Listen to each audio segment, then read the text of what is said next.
Bonjour à tous, bienvenue dans cette nouvelle vidéo sur ma chaîne YouTube et on se retrouve aujourd'hui pour la review de l'épisode 5 et épisode 6 de Les Traîtres saison 3.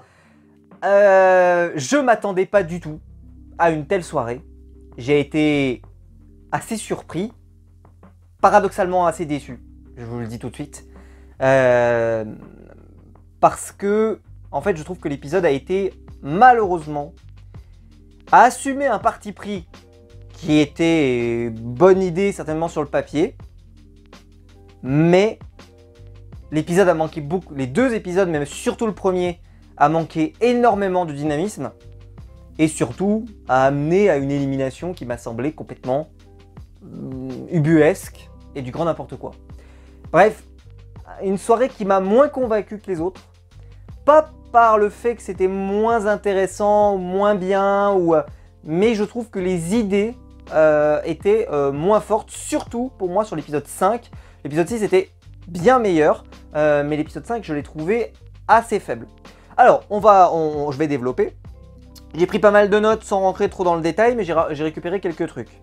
Alors déjà, il faut le dire, Laurent, que ça soit sur l'épisode 5 ou l'épisode 6, va faire pas mal de petites gaffes. Alors des gaffes qu'on avait vues d'ailleurs dans l'émission Révélation avec JuFitCat, on avait déjà vu quelques gaffes, notamment il fera une gaffe sur le verre, etc. Donc ça, bon, ok. Mais il a fait plusieurs gaffes d'affilée, et il va commencer l'épisode avec une gaffe où, en fait, on découvre que Laurent a révélé qu'il n'avait pas l'amulette. Et Frédéric Bell a également révélé qu'elle n'avait pas l'amulette. Alors, coup de bol assez formidable de la part pour Laurent, c'est que Hugo va le défendre en disant « Mais Laurent, c'est le roi des gaffes, je suis désolé. » Donc en réalité, c'est pas si surprenant et on se rend compte, nous, en tant que personne omnisciente, que oui, il fait beaucoup de gaffes, que ce soit là, mais il fera même d'autres gaffes, d'autres choses. Donc oui, c'est vrai. Et là, donc, ils vont plus s'intéresser au fait que Frédéric Bell a fait des gaffes. Et ils vont vraiment rentrer dans le détail pour se dire « Mais tiens, c'est bizarre. » Et puis surtout, donc, on découvre le matin que tout le monde est là. Et en fait, Éric Antoine arrive et annonce qu'il y a eu une élimination, il y en a bien eu une, avec un poison, mais lent. Et que donc, ils sauront qui a été éliminé dans la journée. L'objectif, c'était à la fois de surprendre les joueurs, mais aussi surtout de surprendre les traîtres, qui eux s'imaginaient évidemment voir un ou une éliminée. Je trouvais que la mécanique était pas mal, pourquoi pas. Même si au final je trouve que ça n'a pas eu un énorme impact sur le jeu, voilà. Et donc il révèle que quelqu'un a été empoisonné, que le poison est lent, et on va se donner rendez-vous pour la procession et l'enterrement. J'ai eu un problème avec ce fait, en tout cas ce démarrage, pour moi, et uniquement pour moi, c'est que ils ont joué sur le fait qu'on avait vraiment envie de savoir qui a été éliminé. On était déjà très hypé la semaine dernière, effectivement, et je dois reconnaître que malheureusement, la longue marche de près de 30 minutes, quasiment, je crois qu'elle a duré 20 minutes, a tué un peu ma hype. En fait, je n'avais plus envie de savoir parce que j'étais impatient, j'avais envie de savoir parce que je m'ennuyais. Et ça, je pense que c'est pas l'effet recherché malheureusement. Pourtant, tout était bon, hein. D'ailleurs, donc pareil, dans l'émission de JuFitCat, dans la suite, ils vont avoir le directeur artistique qui va venir. Et franchement, il faut le dire, il fait un travail extraordinaire, que ça soit sur l'épreuve de la morgue et tout, l'ambiance était folle. Enfin, vraiment, c'est bravo, c'est pas un problème. Mais là, à la fois, ils en ont trop fait.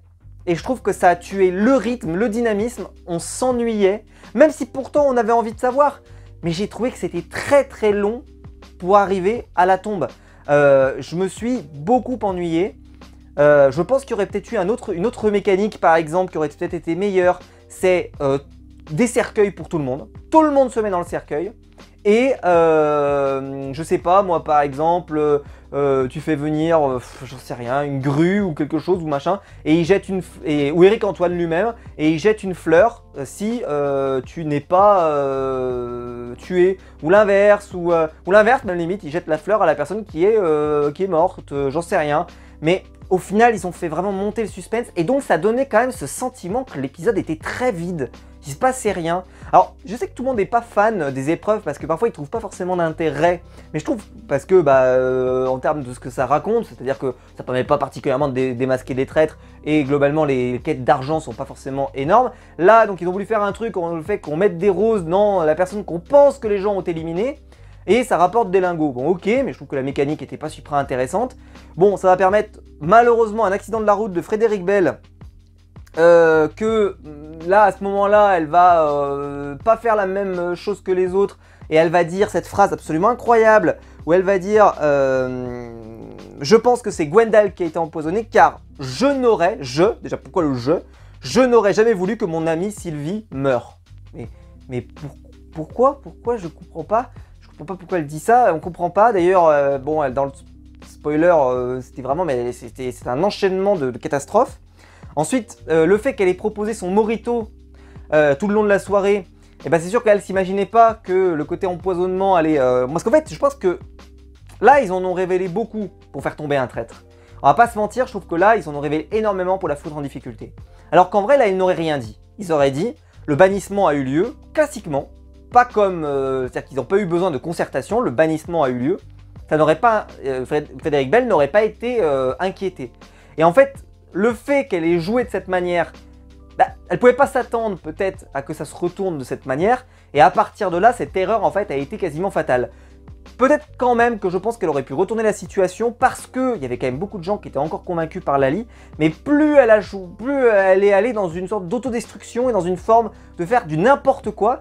Ce qui fait que ça gâchait en plus même aussi la très bonne impression que j'avais eue, un peu comme Crazy Sally aussi, où j'avais été extrêmement déçu la semaine dernière. Et là, j'ai été extrêmement déçu aussi, parce que même si c'était une super comédienne, j'ai bien aimé sa sortie, je le précise tout de suite, mais c'était pas extraordinaire, voilà, c'était un peu une catastrophe. Alors je spoil un tout petit peu parce que je le dis si vous arrivez à la fin de l'épisode 5, si vous regardez que cette review, je chapitre toujours, les gens vont se dire « Ah bah tu spoil que c'est Frédéric Bell ». Mais en fait, je suis désolé, mais c'était la lente marche de l'élimination de Frédéric Bell. Qui a cru que ça allait se finir autrement? Il n'y a même pas de spoil. T'as l'impression que c'est... Et alors, l'épisode donc était assez vide, et avec un dénouement qu'on attendait même pas... qu'on s'ennuyait de l'attente du dénouement. Parce que il était inéluctable, sans vague, et en fait on va attendre la table, et la table va être un peu intéressante puisque... elle va attaquer, déjà quelques secondes avant, enfin quelques heures avant, pardon, elle va attaquer Hugo sans vraiment de raison. Alors en plus, il nous avait sorti des raisons, enfin on avait vu ces images dans l'émission exclusive avec Juju Fitcat, sauf qu'en fait, là on n'a pas vraiment plus de contexte que ça sort un peu de nulle part, etc. On comprend pas tellement, à part le fait que, que ce soit Hugo qui ait éliminé Sylvie. Mais pareil, excusez-moi, mais tout ce que j'avais dit sur Crazy Sally est évidemment quelque chose qui marche pour là. Là, le but des traîtres, c'est évidemment d'éliminer quelqu'un. À partir du moment où un loyal est éliminé, l'objectif est atteint.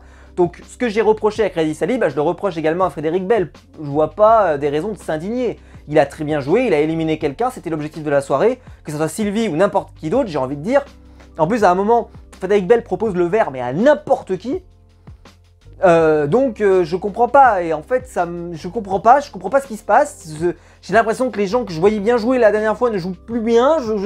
J'étais perdu, c'est compliqué de faire une review d'un épisode pareil parce que je me comprends pas ce qui se passe, et donc je me suis un peu ennuyé, et la première heure je l'ai senti passer, ce qui n'est pas le cas d'habitude des traîtres qui est vraiment très très dynamique, mais là je me suis senti... ouais, dépossédé quoi. Alors dites-moi vous dans les commentaires ce que vous en avez pensé, mais j'ai été dépossédé de mon intérêt. Tu vois, l'intérêt de savoir qui allait mourir parce que c'était trop long, et à un moment donné, c'est pas ta hype qui monte, c'est plutôt le côté de il est temps que tu nous dises parce que là franchement on s'ennuie. Et après la suite, alors bon, voilà. Donc Fred va lancer à Romain que son idée de couple, qui pourrait être un couple de traîtres, était une bonne idée, mais qu'il s'est trompé de couple de traîtres et que c'est probablement donc Laurent et Hugo. Mais Romain ne va pas plus relever que ça.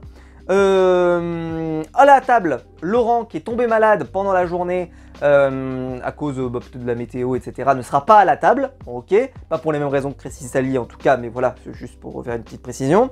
Et Fred va dire là, sur la table, de façon extraordinaire, même si j'étais traître, je voulais garder Sylvie, mon amie, avec moi. Je n'aurais jamais banni mon binôme.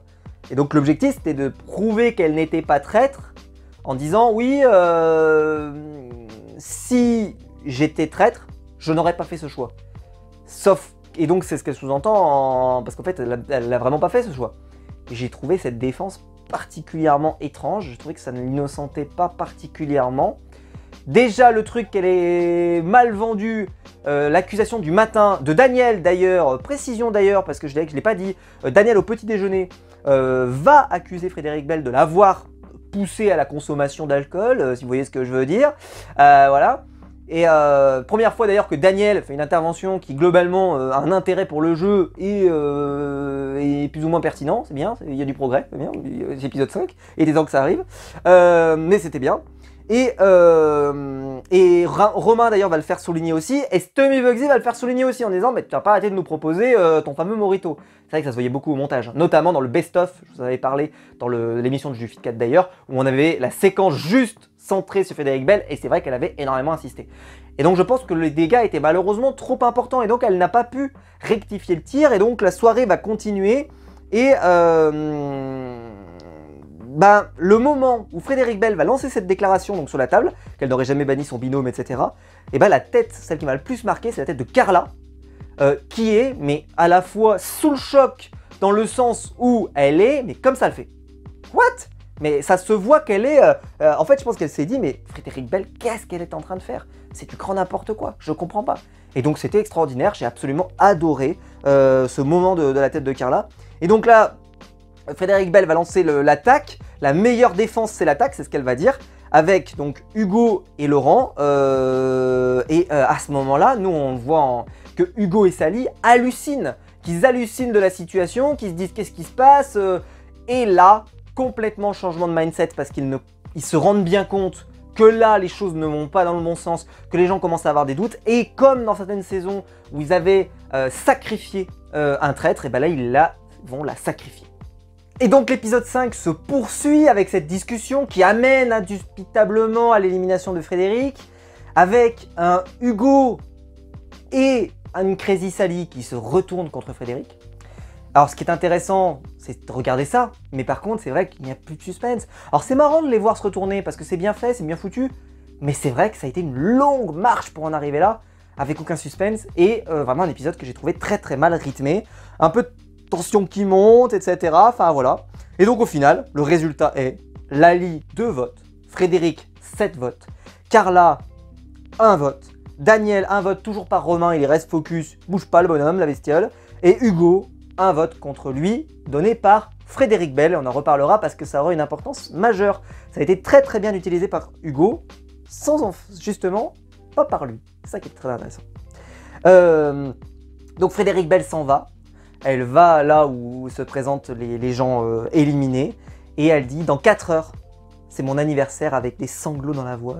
4 heures, c'est mon anniversaire. Et j'ai adoré jouer avec vous. Et de vous. Et avec presque ce retournement un peu machiavélique, elle a bien réussi sa sortie. Après un épisode d'autodestruction. Alors, dans la partie révélation, elle parlera de kamikaze. Vous pouvez utiliser n'importe laquelle expression, mais elle me conviendra de toute façon dans les commentaires. C'est dingue parce que j'avais tellement un très très bon a priori sur Frédéric Bell la semaine dernière que là, je suis tombé de ma chaise, mais de 14 étages. Crazy Sally, il y a 2 semaines, je la trouvais incroyable. La semaine dernière, je lui ai dit, mais c'est pas possible. C'est incroyable. C'est-à-dire ceux que j'aimerais si bien dans un épisode, dans l'épisode d'après, j'ai l'impression, ça leur porte la guigne. Parce qu'après, derrière, ils te font n'importe quoi et n'importe comment. Bref, une élimination normale, une élimination logique. Elle s'est presque même pas défendue. Voilà. Du conseil des traîtres ensuite, donc Laurent réintègre le conseil des traîtres, il se sent un peu mieux. Pour retrouver donc Hugo et Crazy Sally, il découvre que Frédéric a été éliminé et que Crazy Sally et Hugo ont voté contre elle. Donc il découvre tout ça. C'était intéressant et donc il est assez surpris en disant voilà, elle s'est autodétruite quasiment toute seule. Enfin voilà, il fallait vraiment qu'on le fasse, il n'y avait pas le choix, il fallait qu'on la sacrifie. C'est pas la première fois que ça se produit, on a déjà eu dans le jeu des sacrifices de traîtres pour aller plus loin parce que là ils sont trop en danger. C'est pas mal et ça servira pour d'autres personnes. Lors du petit déjeuner, puisqu'il y aura un bannissement des traîtres, précision d'ailleurs, vu qu'il n'y a pas d'amulette en jeu, on peut éliminer qui on veut. C'est Romain qui va venir le matin dans les premiers. c'est le premier d'ailleurs avec Laurent, et il pense que les traîtres ont voté pour Fred hier soir. Voilà, que parmi ceux qui ont voté contre Fred, il y a les traîtres. Sauf que il se dit pas, il y a Hugo, il y a Crazy Sally, non, il y a Daniel. Daniel, elle a voté contre Frédéric, donc elle est traître. Voilà.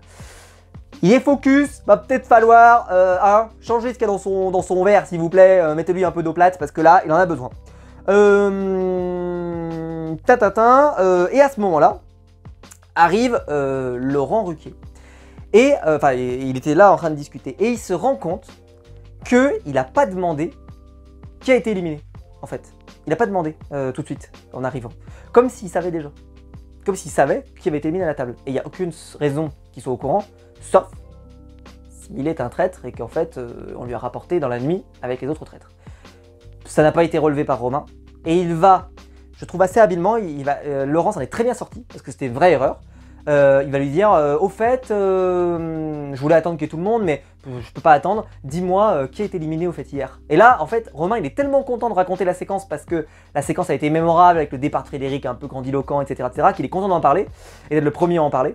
Et il se rend pas compte que Laurent ne lui a pas demandé tout de suite. Et ce petit temps, ce petit délai, n'éveille pas ses soupçons particuliers. De toute façon, il est focus que sur Daniel. Donc, de toute façon, ça risque à rien. T'inquiète pas, Laurent, de toute façon, tu t'appelles pas Daniel. Bah alors, tu t'appelles pas Daniel, tout va bien.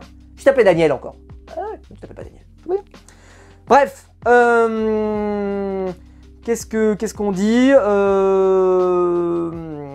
Et on découvre donc, que c'est Maxime, donc le joueur de rugby, qui a été banni à ce moment-là du jeu. Ce qui était intéressant, voilà, c'est de les voir arriver le matin, la discussion était sympa, Éric-Antoine arrive, et il propose donc une épreuve ensuite, qui sera dans une pièce noire. Donc d'abord, vous voyez la pièce allumée, vous êtes en équipe de 3 ou de 4, avec plein d'objets, puis écran noir, et ensuite, ils ont changé 4 objets dans la pièce, et il faut retrouver ceux qui ont bougé, un peu le jeu de cette erreur, et là il y en a 4. Alors, je vous ai souvent expliqué que ce que j'aimais bien aussi dans les traîtres, c'est que parfois certains des jeux proposés, le téléspectateur pouvait jouer. Là, ce n'est pas le cas. Est-ce que c'est une tare? Peut-être pas, mais on ne peut pas jouer. Pour 2 raisons. La première, c'est qu'il ne filme pas bien. En fait, on a du mal, nous, à voir la pièce. Et surtout, une fois que la lumière noire s'est rallumée, en fait, ils nous disent tout de suite quels sont les objets qui ont changé. Donc on ne peut pas jouer de toute façon, même si vous entraîniez votre mémoire visuelle en vous disant « Ah tiens, oui, j'ai vu qu'il y avait quelque chose qui avait changé », vous ne pouvez pas jouer puisque immédiatement, dès la première seconde, l'information vous était donnée.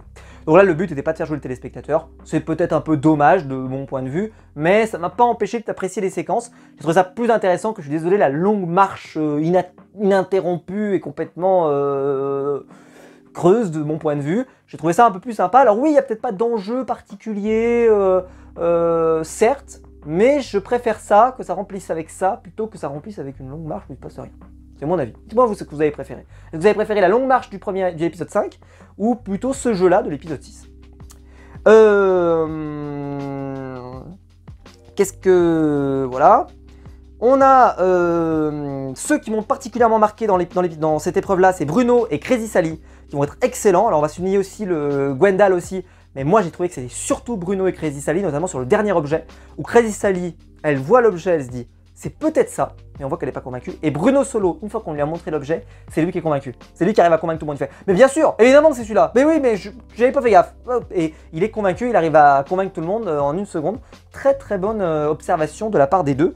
C'était assez impressionnant. Stommy Bugsy était par contre dans le quatuor un petit peu perdu. Je rappelle que le meilleur groupe allait remporter une chance de pouvoir obtenir l'amulette. Laurent, lors de cet événement, va faire une gaffe. Il va être devant la vitrine où il y avait justement le verre empoisonné et il va le dire. Il va dire je suis devant là où il y avait le verre de Frédéric Bell et personne ne va relever. En fait, personne ne relève rien. D'ailleurs, Laurent le dira plus tard quand il va discuter avec Hugo. Il va dire mais ils sont concentrés plutôt sur ce qu'ils pensent eux, sur leurs intuitions.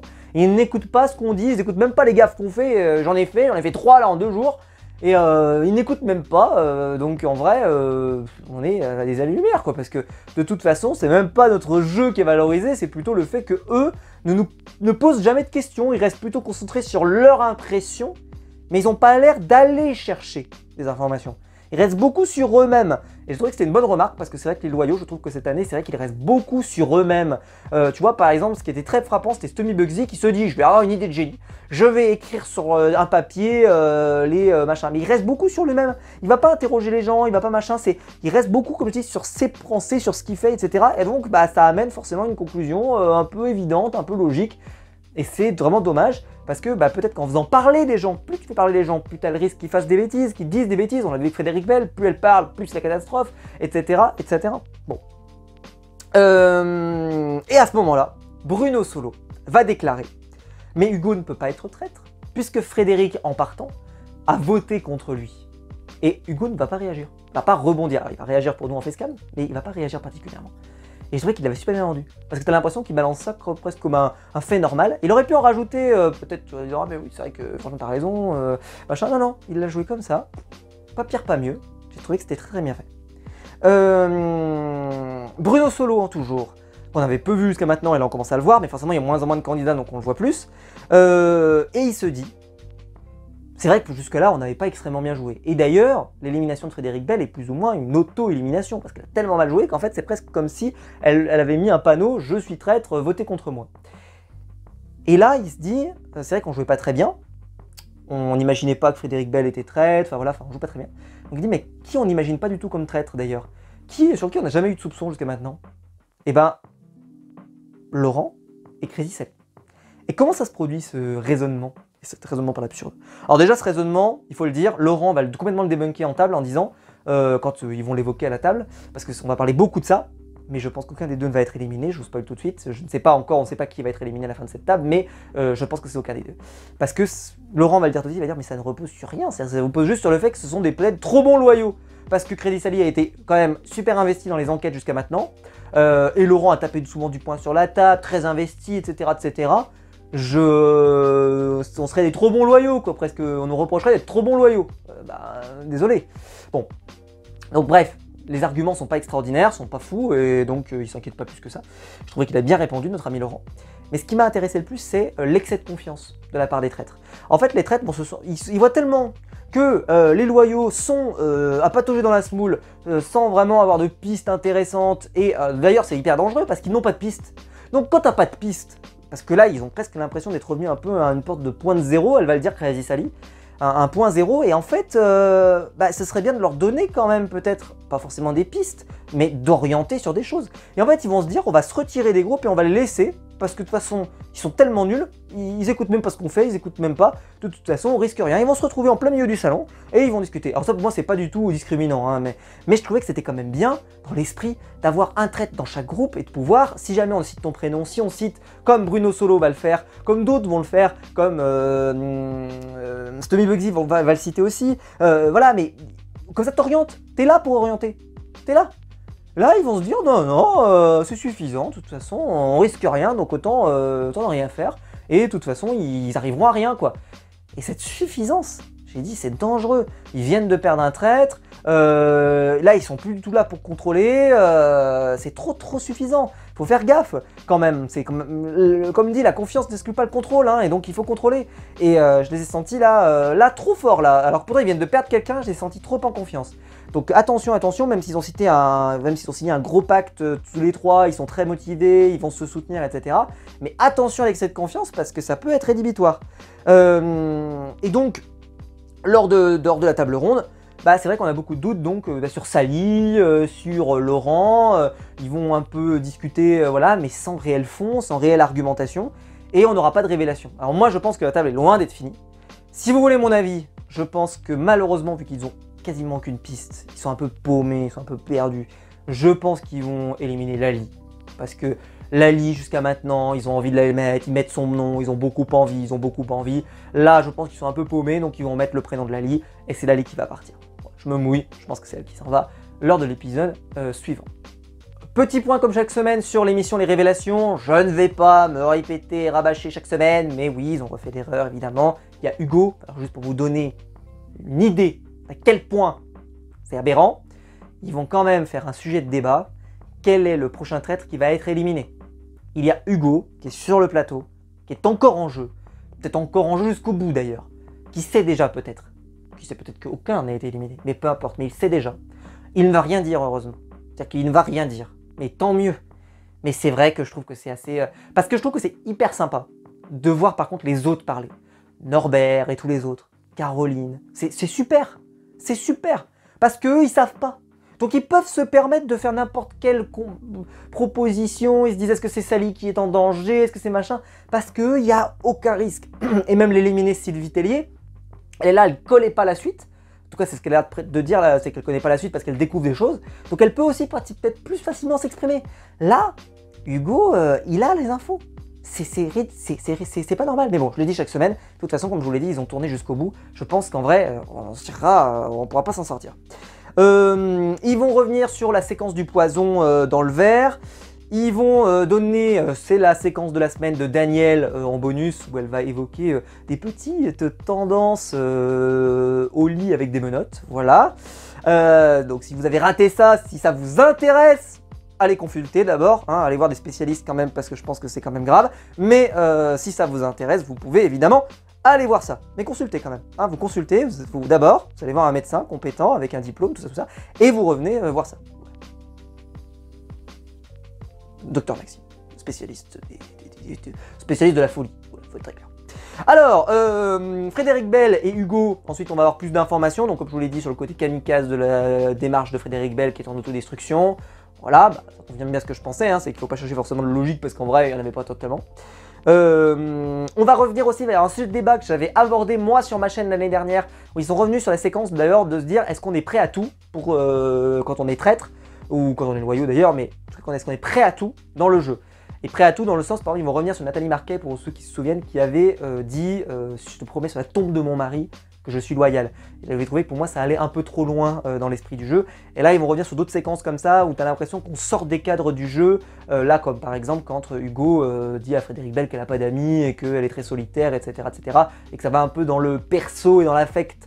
Je pense que c'est pas forcément l'esprit du jeu. On est là pour regarder un jeu qui reste fun, même si c'est dramatique, même si ça peut pleurer, même si ça peut être émouvant, ça reste fun de les voir presque pleurer, j'ai envie de dire. Là, si ça devient moins fun et plus méchant, je trouve qu'on prend moins de plaisir. Je sais pas si ça vous fait cet effet, peut-être que d'autres non, peut-être que plus vous êtes plus comme ça, mais là je trouvais que si ça devient quelque chose de méchant, on perd le plaisir. En tout cas, c'est de mon côté. Si vous pouvez pas être d'accord dans les commentaires, évidemment. On va voir que la semaine prochaine, Hugo pleure énormément. Et quand je vous dis qu'il pleure énormément, c'est les chutes du Niagara. Il pleure en sortant d'une épreuve, il pleure le petit déjeuner, il pleure lors de 2 tables, je crois. Bref, il pleure. Donc voilà. On va voir Hugo pleurer beaucoup. Il a fait une déclaration qui est quand même assez intéressante où il dit « J'ai l'impression de l'avoir trahi ». Est-ce que ça sous-entend que Laurent Ruquier sera le prochain éliminé, pas celui de ce soir, mais celui de la fois prochaine? En tout cas, le montage laisse nous sous-entendre que oui. Donc à voir. Je trouve que ça nous en a révélé beaucoup. Parce que pourquoi il aurait dit ça? Si c'est ça... Parce que Laurent semble pas soupçonné. Donc ça veut dire que là, il s'est passé pas mal de trucs, pas mal de dingueries dans le prochain épisode qui amèneront à l'élimination de Laurent. Enfin, pas soupçonné dans le sens avec des vrais arguments et un vrai truc de fond. La partie que j'ai préférée, et je vous l'avais expliqué, je vous avais dit, moi ce que j'aurais aimé dans le programme, c'est d'avoir des infos en plus, des trucs, des informations sur les épisodes qu'on a et que ça nous apporte du grain. Et donc il y avait donc Mathieu Salvignac, qui est le directeur artistique des épreuves, et qui va nous parler comment ils ont testé les chaises électriques, comment ils ont aménagé l'hôpital avec la morgue, qui n'étaient donc pas des vraies caissons de la morgue, ils les ont fabriqués, etc. etc. Comment voilà, ils s'occupent de la réalisation, comment les traîtres sont choisis. Donc les traîtres ne sont pas choisis en amont, ils sont vraiment choisis à l'issue de la discussion avec Eric Antoine.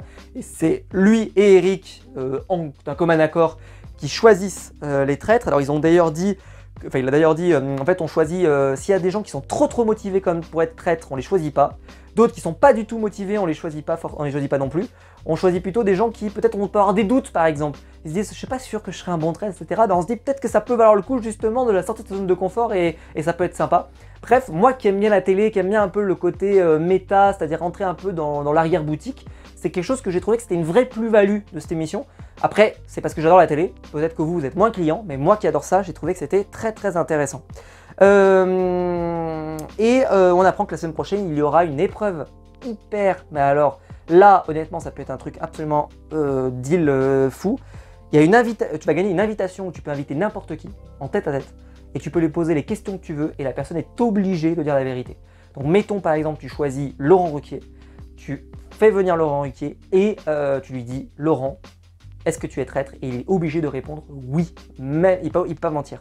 Alors je me suis dit tiens, scénario qui est intéressant, là dans ce cas de figure vu qu'il y a encore 3 traîtres, il faut que les traîtres gagnent ce jeu, qu'ils choisissent un traître et que les deux s'innocentent. Ça fait peut-être un peu gros, mais... Enfin, les deux s'innocentes. Il y en a qu'un des deux qui sera innocenté. Mais pourquoi pas. Mais, voilà. Il faut qu'un traître gagne et qu'il choisisse un traître. Je pense que ça peut être pas mal. Parce que ça peut innocenter un traître. Ça peut être une bonne mécanique. Parce qu'un loyal... vous allez me dire... Parce que, en fait, vu qu'ils sont en tête-à-tête, d'après ce que j'ai compris, il faut bien être sûr, hein, mais vu qu'ils sont en tête-à-tête, qu'il n'y a pas de témoin, s'il n'y a pas de témoin, tu risques rien. Il faut être bien sûr, hein. J'attends de voir évidemment toutes les précisions du schmilblick. Hein. Eric-Antoine, tu ne vas pas nous avoir une deuxième fois comme avec le verre. Mais si c'est le cas, un traître qui gagne, pour moi, choisis un traître et dans ce cas-là, il innocenterait. Parce qu'il peut revenir en disant bah, le traître m'a répondu en vrai. Mais toi, tu peux rapporter, tu dis bah, il m'a pas menti, il m'a dit qu'il était loyal. Et là, tu innocentes ton traître jusqu'au bout, ça veut dire que ce traître est sûr de gagner. Parce que, est-ce que les loyaux reviendront là-dessus? Après, ce qu'on pourrait se dire aussi, c'est que si par contre, pourquoi les loyaux ne l'éliminent pas, les traîtres ne l'éliminent pas? Parce qu'une fois que cette personne est considérée comme loyale et qu'il n'y a plus de doute dessus, bah moi je l'aurais éliminé. Bon, tout n'est pas parfait dans le monde évidemment, mais voilà, ça peut être intéressant peut-être pour la suite, on verra comment ça sera utilisé. D'ailleurs, il faut attendre d'abord de savoir qui va gagner. Mais en tout cas, si c'est par contre un loyal et qu'il choisit un traître par hasard, ce qui serait terrible évidemment, c'est que ce soit Romain qui choisit Daniel et qui lui demande « Alors Daniel, tu es traître ?» Elle lui répond « Non ». Et là, tout son monde va s'effondrer à ce pauvre homme. Qu'est-ce qui va lui rester? Alors là, je sais pas. Je pense qu'il va falloir prévoir le brancard, la sécurité, les infirmières, les médecins. Vraiment, mais prévenez l'hôpital le plus proche parce qu'il va pas s'en remettre. Hein. Il va faire... Bref. Voilà, vidéo peut-être un peu plus courte que d'habitude, je me rends pas compte, mais c'est vrai que je trouve qu'il n'y avait pas énormément de choses à analyser parce que c'était vraiment la catastrophe. C'était le premier épisode, c'était tellement la catastrophe que tu peux pas analyser un truc pareil. C'était la lente destruction, autodestruction, vous appelez ça comme vous voulez. Mais dites-moi vous dans les commentaires ce que vous en avez pensé. En tout cas, voilà, j'ai été un peu déçu, voire même très déçu de cette soirée. J'ai trouvé globalement raté, voilà. L'épisode 6 était quand même meilleur, il faut le dire. Mais sur l'ensemble, c'est vrai que le goût qui reste, surtout que l'épisode 5 a débordé sur l'épisode 6, voilà, j'ai été déçu. J'étais vraiment déçu. Je le dis, j'adore le programme, hein, mais là, super déçu. Voilà.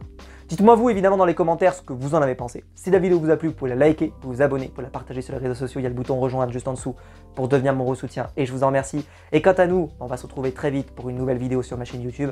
Ciao!